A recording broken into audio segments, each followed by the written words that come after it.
ကမ္ဘာတစ်ဝန်းမှာ TikTok ကိုလစဉ်အသုံးပြုသူ1.8ကနေပြီး1.9 ဘီလီယံခန့်ရှိပါတယ်။ပြောရမယ်ဆိုရင်ကမ္ဘာမှာလူ4ယောက်မှာ1ယောက်လောက်က TikTok ကိုအသုံးပြုနေတာဖြစ်ပါတယ်။ Instagram Reels ကိုလစဉ်အသုံးပြုတဲ့သူဟာဆိုရင်လည်းလူ2ဘီလီယံခန့်ရှိပါတယ်။ပြောရမယ်ဆိုရင်လူတန်းပေါင်းများစွာနေ့စဉ် short video တွေကိုကြည့်ရှုနေကြတာဖြစ်ပါတယ်။အဲဒီမှာ TikTok ကိုအသုံးပြုသူ35ကနေ40ရာခိုင်နှုန်းနဲ့ Instagram Reels အသုံးပြု30-35ရာခိုင်နှုန်းကကြံစည်တွေပဲဖြစ်ပါတယ်။တူတူကခေတ်ရည်စည်းကြောင်းတွေ memes တွေညံစံတဲ့ content တွေပို့ပြီးနှစ်သက်ကြတယ်ပို့ပြီးအတစ်တစ်ဖြစ်ကြတယ်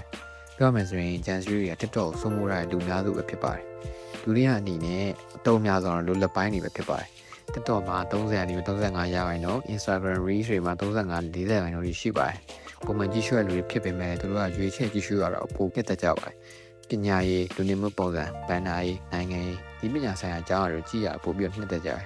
ကျန်တာရောGen X ပုံမှန်တွေပဲဖြစ်ပါတယ်လူတွေကတော့ short video တွေ scroll လုပ်ရင်းနဲ့ပဲချိန်နေကုန်နေကြတာဖြစ်ပါတယ်အထူးသဖြင့်ဒီ platform နဲ့ကျွန်တော်တို့ရဲ့ dopamine လမ်းကြောင်းများနဲ့ reward system တွေကိုဘယ်လို group နေလဲဆိုတော့ဒီ video မှာလေ့လာကြည့်ရအောင်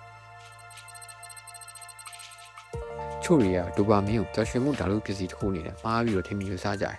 dopamine ဆိုတာကလှုပ်ဆောင်မှုဆုလက်ပျော်ရွှင်မှုမိမိဆန္ဒလျောက်လှုပ်ရှားမှုရဲ့အစာပြုမှုနဲ့နှင်ယူမှုတို့မှာအရေးပါတဲ့ကဏ္ဍမှာပါဝင်ပြီးတော့အုံနောက်မှာရှိတဲ့အဓိကအာယုံကြောကနေပြီးထုတ်လုပ်လိုက်တဲ့ပစ္စည်းတစ်ခုပဲဖြစ်တယ်။နောက်တစ်ခုကတော့ reward system ပဲဖြစ်ပါတယ်။အုံနောက်ဖွဲ့စည်းပုံများရဲ့ဒီကွန်ရက်တစ်ခုဖြစ်ပြီးတော့အဓိကအားဖြင့် ventral tegmental area VTA nucleus accumbens NACC နဲ့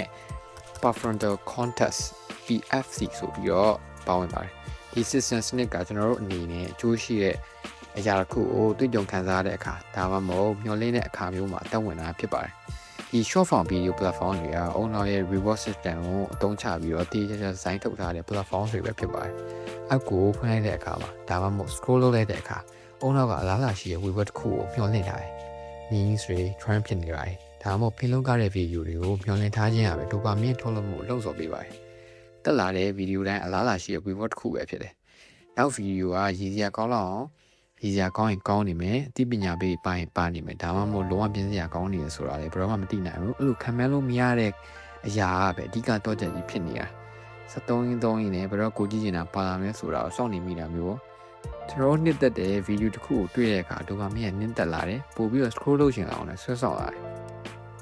နောက်တစ်ချိန် scroll လိုက်ရင်ကိုကြည့်ချင်တဲ့ဗီဒီယိုမျိုးပါလာမလားဆိုပြီးတော့မျှော်လင့်နေတာကြောင့်စိတ်ဝင်စားမှုထိန်းသိမ်းထားနိုင်တယ်ဗီဒီယိုတိုင်းအလင်းမြန်စက်တိုက်ပဲပုံမှန်အားဖြင့်15စက္ကန့်ကနေပြီးတော့60စက္ကန့်လောက်ထိဘယ်ကြောင်းရာနဲ့မဆိုရေရှည်ထိတွေ့ဆက်ဆံမှုသားစီးပေးတာအဲ့လိုစဉ်းစားပြထူးခြားစမ်းသစ်တဲ့ဗီဒီယိုအတစ်တိုင်းမှာဒိုပါမင်းစနစ်ကိုလှုံ့ဆော်ပေး advance ဖြစ်တဲ့ algorithm တွေကလည်းဒီကောင်ကဘာကိုကြိုက်တယ်ဟိုကောင်ကဘာကိုကြိုက်တယ်ဆိုတော့အကောင်းအောင်သိတယ်ဒီညီငွေမှုမတတ်မတာဖြစ်မှုကိုရှောင်ရှားဖို့အတွက်စကူးလုပ်ခြင်းနဲ့စိတ်ရသက်သက်မှုဖြစ်ပေါ်စေပါတယ်တိုးတောင်းပြီးတော့လျင်မြန်စွာပြောင်းလဲနေတဲ့ဗီဒီယိုကအုံနောက်ကိုချက်ချင်းတင်နှံမှုနဲ့ထိုးကြမှုကိုမျှော်လင့်ဖို့လေ့ကျင့်ပေးတာစာအုပ်ဖတ်တာတွေဟောပြောပွဲနားထောင်တာတွေဒါမှမဟုတ်ညှဆိုင်တဲ့အလုပ်တွေမှာရေရှည်အာရုံစိုက်မှုလိုအပ်တဲ့အလုပ်တွေမှာအာရုံစိုက်ဖို့ပို့ပြီးခက်ခဲလာစေနိုင်ပါတယ်စိတ်လိုလိုက်ထိန်းချုပ်မှုနဲ့ရေရှည်အာရုံစိုက်မှုထိန်းနိုင်စွမ်းတွေကိုလည်းအားနည်းစေပါတယ်စိတ်လိုလိုက်မှုတိုးလာနဲ့ကိုထိန်းသိမ်းရမှလည်းခက်ခဲတွေဖြစ်လာနိုင်ပါတယ်မကြည့်ရတဲ့ကနာမငြိမ်ဖြစ်တာဒေါရထက်တာအဟီဒိုနီယာလို့ခေါ်တဲ့ပရွှေမှုကိုမခံစားနိုင်ခြင်းရောဂါလက္ခဏာတွေခံစားနိုင်ပါတယ်။စိုးရိမ်ပူပန်တာတွေစိတ်ထက်ကြတာတွေနဲ့မလုံလောက်တဲ့ခံစားချက်တွေမြင့်တက်လာတဲ့လည်းဆက်စပ်နေပါတယ်။တက်ရောက်မှုတွေကတိတက်ထင်ရှားပြီးတော့အာရုံစူးစိုက်မှုကြာရှင်းလာတဲ့နေ့စဉ်လုံးဆောင်ချက်တွေမှာအမှားတွေပါပြီးတော့အုံနောက်ကိုပို့ပြီးတော့ထိုင်းမိုင်းစေပါမယ်။တင်းရအောင်ကျွန်တော်ရှေ့မှာပြောခဲ့လို့မို့ short video ကြည့်ရတာကိုဆွဲလန်းနေပြီလား။ဒီလိုဆွဲလန်းနေတာကိုဘယ်လိုမြင်လဲပုံမှာဆွေးနွေးတော့လို့ရပါတယ်